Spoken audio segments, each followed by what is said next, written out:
Alright, what's going on, folks? Thanks for tuning in. This is Clayton representing AndroidAuthority.com, your #1 site for all things Android. Today we've got a review of the Samsung Galaxy S3. Now, as you can see, we've got the Pebble Blue version, and this is also the T-Mobile variant of the Galaxy S3. You can see there we've got our carrier branding. So before we get into the software and all the other great features of the Samsung Galaxy S3, let's just give the body a quick overlook. As you see here on the left, we've got our volume rocker. We can go up and down. On our back here, we have our LED, we've got our camera, and then our speaker. Here's our power button. And on top, we've got our headphone jack and our little area that we can pop the back off. On bottom, we've got our micro SD as well as a little mic. Now, I'll just peel the back off to show you what it looks like in there. Now, there are some questions whether or not the back might lose its finish with continuous bending, but as you can see there, it's not really causing any damage. This is a pretty strong backing here, so it's not going to peel off. Anyways, we've got our SIM card slot, our expandable storage, and then our battery here capable of NFC. We've got our near field communication. We'll pop the back on very quickly. Really nice. The back goes on and off in just an instant. Anyways, we've got our front-facing camera right here, which is 1.9 megapixels. Our rear-facing camera is 8 megapixels. We've got our physical home button here, and then you almost can't even notice where a place for the capacitive haptic buttons are down here, but when we turn them on, you can in fact see them. Samsung's done a really great job of hiding the buttons within the Pebble Blue finish. But anyways, we turn that on, we've got our lock screen. The same lock screen as all of the Galaxy S3s. There's not going to be much difference in the T-Mobile variant or the Sprint or Verizon's or even the international version. Now, as we move through our home screen, we can see we have a lot of preloaded widgets. There's not actually too much bloatware. Pretty much all of it is located right here. We've got our visual voicemail, T-Mobile mobile hotspot, Access T-Mobile, the Amazon App Store.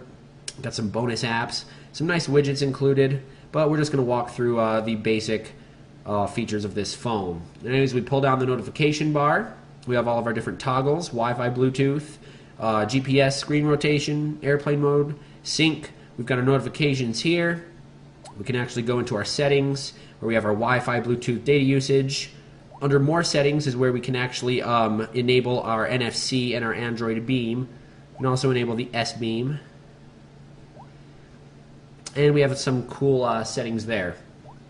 Now going back, we have our sound settings. Now we can choose our device ringtone, device vibration, the keytones. Choose if there's touch sounds. We can play the screen lock sound, and we can also enable and disable haptic feedback, which I'm a fan of. Anyways, we've got our motion settings, our LED indicator settings. Our LED indicator is located on the top left, and it flashes a nice little light whenever we have a notification. We have our power saving mode. We can go to our battery options, see what's been draining the battery. As you see here, on cell standby, the phone has lasted for 2 days, 1 hour, and 48 minutes, and is 49% in discharging. And actually see how long each individual thing has been going when we click the battery. Anyways, we have our accounts and sync options. We have our location services, and then we have our developer options that are native with the Android Ice Cream Sandwich operating system. Now when we go to the About device, we see here we're running Android 4.0.4. We've got our stock kernel, and this is running the TouchWiz 4 overlay over the Android Ice Cream Sandwich operating system. Now within our developer options, we can choose to enable USB debugging. We can show touches. We've got our nice little cursor there. We can force GPU rendering, which is the use of 2D hardware acceleration in applications. As you see here, we have all of our preloaded apps on here. I haven't downloaded any really. And we have infinite scrolling, where we can just go all the way through. We also have our widgets, and under the widgets there's a lot of cool clocks. We've got our S Planner, we've got our email, Gmail, Google+. We can choose our audio settings right from there.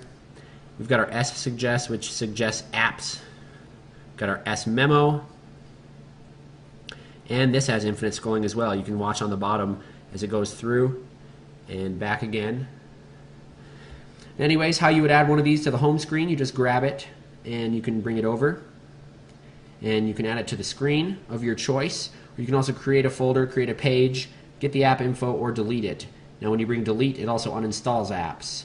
Now anyways, we will just click that. That's fine. We'll cancel that widget.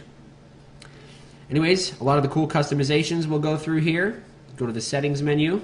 So under our lock screen options, we can show an information ticker, which is really awesome. We have camera quick access we can enable.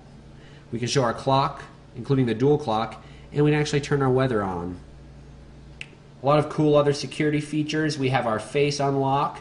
We can also use a pattern or a pin, and a lot of other ones. There's some cool stuff. Now in conjunction with the face unlock, our front-facing camera actually has the Smart Stay feature, where the phone can actually track the movement of your eyes and shut the screen off if you are not directly looking at it. We can also change the font style and the font size, and we can access the brightness from here. There is no master brightness. We can access our settings here. We can create a folder easily like this, and we can edit the home screen just like that. We can also access that by simply pinching, and we get all of our home screens. We can choose which one is our default home screen. So anyways, we'll just go into the camera and test it out.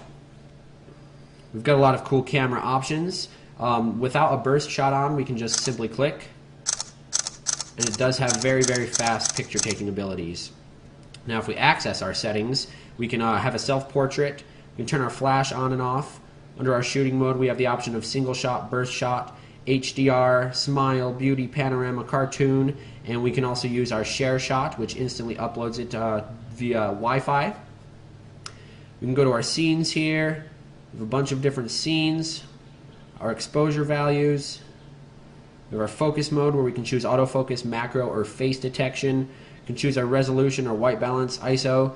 We can enable anti-shake. We have auto contrast, GPS tagging. We can choose our image quality, super fine, fine, or normal.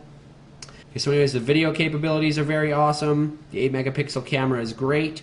And then we also have our front-facing camera, which works very, very fine as well. Anyways, we go back.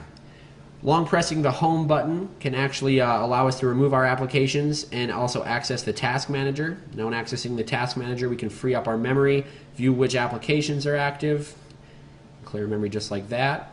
We have got a lot of memory. This model has 2 gigabytes of RAM and a Snapdragon S4 dual-core processor at 1.5 gigahertz. So we'll just run a Quadrant standard benchmark on this phone, just to give you an idea of how fast it is. Our 2 gigabytes of RAM are really going to help the speed out. Okay, so our device ended up scoring a 4,838 score, which is very, very high. The CPU scored 7,761, and the memory scored extremely high. As you can see, the memory is represented by the red bar, and it has a lot more memory than any of these other phones. The 2 gigabytes of RAM actually helps this phone out immensely. Now anyways, we'll go back and we'll go over some of the more intuitive features of the Galaxy S3, starting with our S Voice. Navigate to Burger King. And it brings up navigation. We can actually do that. I'm just going to go ahead and go back. Search the web for Samsung Galaxy S3 T-Mobile version.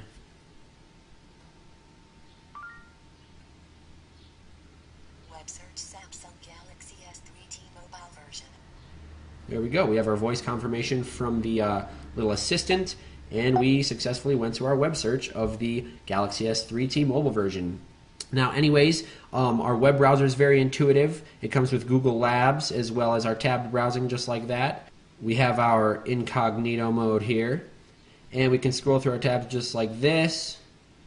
Remove them simply by tapping the minus button there. We have our web options here. We have to choose our individual brightness right here actually. We can access our downloads there. Remind me to wake up at 9:30 on June 30th. Okay, should I save this alarm set for 9:30 p.m.? There we go.